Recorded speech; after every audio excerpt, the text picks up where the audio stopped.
Hi, welcome to Hima's kitchen. ఈరోజు chicken curry చేస్తున్నాను చూడండి.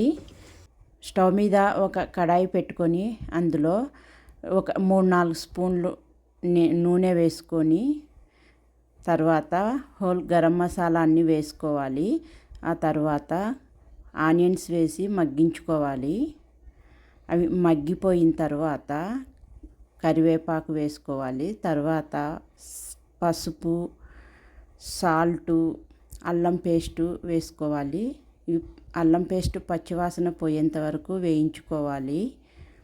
తర్వాత టమాటా ప్యూరీ వేసుకోవాలి. అది కూడా ఒక 2 మినిట్స్ మగ్గిన తర్వాత కారం, ధనియాల పొడి వేసుకొని తర్వాత 2-3 స్పూన్ల పెరుగు వేసుకొని ఒక 2 మినిట్స్ మగ్గించుకోవాలి. అది మగ్గిన తర్వాత చికెన్ ముక్కలు వేసుకొని బాగా కలుపుకోవాలి. కలిపేసిన తర్వాత దానికి తగినన్ని ఒక 1 గ్లాస్ చిన్న గ్లాస్ నీళ్లు పోసుకొని మూత పెట్టుకోవాలి. అంతే, ఉడికిపోతుంది. చికెన్ కర్రీ రెడీ అయిపోయింది. Please like